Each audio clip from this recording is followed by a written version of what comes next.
Praise the lord. Welcome to showers of blessing. దేవుని కృపలో భద్రపరచబడి నూతన దినంలో ప్రవేశించాం. ఈనాటి దేవుని వాగ్దానం.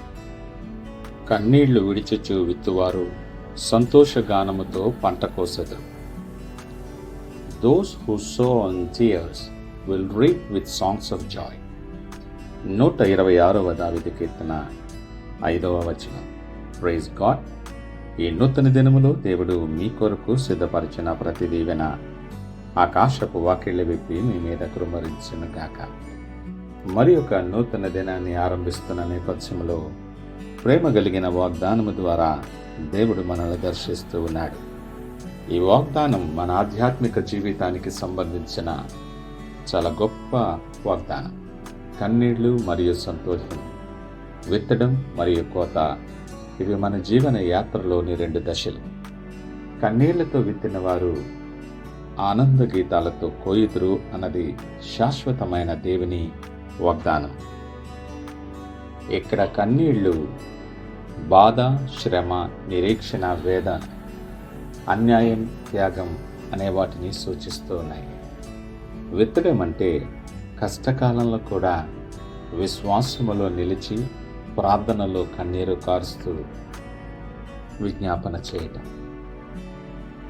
యోహాను సువార్తలో యేసయ్య మాట్లాడుతూ, గోధుమ గింజ నేలలో పడి చనిపోకపోతే అది ఒంటరిగా ఉండిపోతుంది, చనిపోయిన ఎడల విస్తారమైన ఫలాన్ని కలుగు చేస్తుంది. మన కన్నీళ్లను దేవుడు వ్యర్థంగా పోనీయడు. నీవు నా కన్నీళ్లను కవిలులు సేకరించవని కీర్తనకారుడు మాట్లాడతాడు. ప్రతి కన్నీటి వెనుక ఒక వాగ్దానం, ప్రతి బాధ వెనుక ఒక కోత ఉంది. మన విత్తనం తాత్కాలికం, కానీ కోత నిత్యమైన ఆశీర్వాదమని మనం నేర్చుకోవాలి. యేసయ్య స్వయంగా తానే గెస్తమనే తోటలో కన్నీరు కార్చాడు. ఆయన కన్నీటి ఫలితమే ఈనాటి మన రక్షణ, మన ఆనందం. కాబట్టి క్రీస్తు కన్నీళ్లు మన జీవితాలకు ఆనంద గీతాలుగా మార్చబడ్డాయి. ఒక రైతు విత్తనాలను విత్తేటప్పుడు అతని కళ్ళల్లో కన్నీళ్లుంటాయి. ఎందుకంటే అతడు తన కుటుంబం ఆహారం కోసం తన దగ్గర ఉన్నదాన్ని నేలలో వేస్తున్నాడు. కానీ కొన్ని నెలల తరువాత ఆ కన్నీళ్లు ఆనంద గీతాలుగా మారుతాయి. ఎందుకంటే పంట సమృద్ధిగా సమకూర్చబడుతుంది. అదేవిధంగా మిషనరీ విలియం కేరీ గారు భారతదేశంలో తన జీవితాన్ని కన్నీళ్లతో విత్తాడు.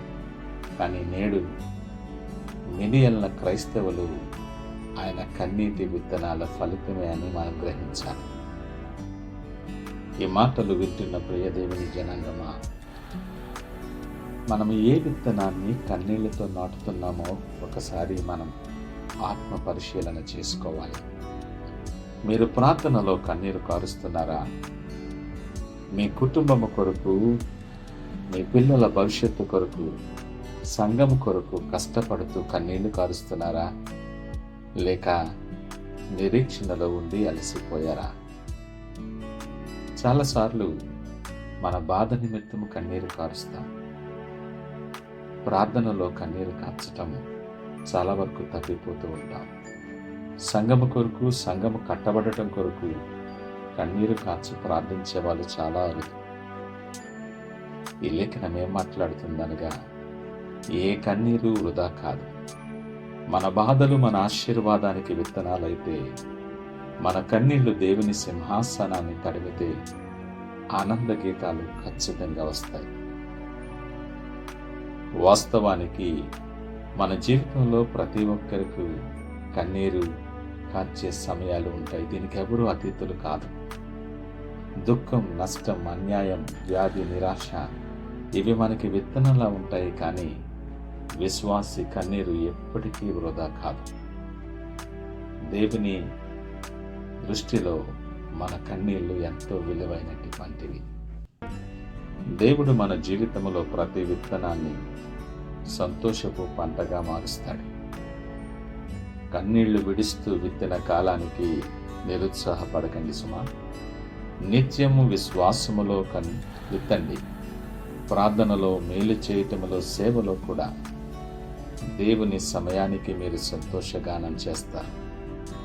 ఈ వాగ్దానము మనల్ని ధైర్యపరచాలి. మనం ఈ వాగ్దానము మీద విశ్వాసం పెట్టుకుందాం. మీ జీవితం ప్రస్తుతం మీరు కన్నీరు కారుస్తున్నా, రేపు మీ నోట ఆనందగానాలు దేవుడు ఉంచబోతున్నాడు. ఈ నూతన దినాన్ని సంపూర్ణమైన విశ్వాసముతో ఆయన వైపు చూస్తూ మీ చేతిని ఆయన చేతికి అప్పగించి ప్రార్థనతో ఈ దినాన్ని ఆరంభిద్దామా? ప్రార్థించుకుందాం. మహోన్నతుడా, పరిశుద్ధుడా, నమ్మకమైన దేవా, మీకు వందనాలు. ఈ ఉదయకాలం మాతో మీరు మాట్లాడారు దేవా, మీకు వందనాలు. అయ్యా, నా కన్నీళ్లు నీ సింహాసనము ముందు వ్యర్థము కాకుండా మీరు చేయండి. నేను నాటిన ప్రతి విత్తనాలను మీరు నిర్ణయించిన సమయములో ఆనందపు కోతగా మీరు మార్చగలరని నేను నమ్మి నీ సన్నిధిలో సాగిలపడుతున్నా. నా కుటుంబం, నా సంఘం, నా జీవితం ఆనంద గీతాలతో నిండినట్లు నన్ను దీవించండి. ఇకపై నేను నిరుత్సాహపడక కన్నీళ్లు నాతో పాటుగా నేను ఆరాధించే భక్తిగా నా కన్నీళ్లుగా మార్చినట్లు నన్ను సిద్ధపరచండి. ఈ నూతన దినం ఆశ కలిగి నీ వైపు చూస్తుంటుండగా ఆశ కలిగిన ప్రాణాన్ని మేలుతో తృప్తిపరచువాడు.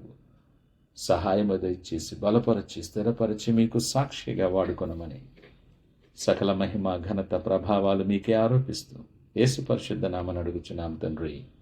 ఆమేన్. God bless you.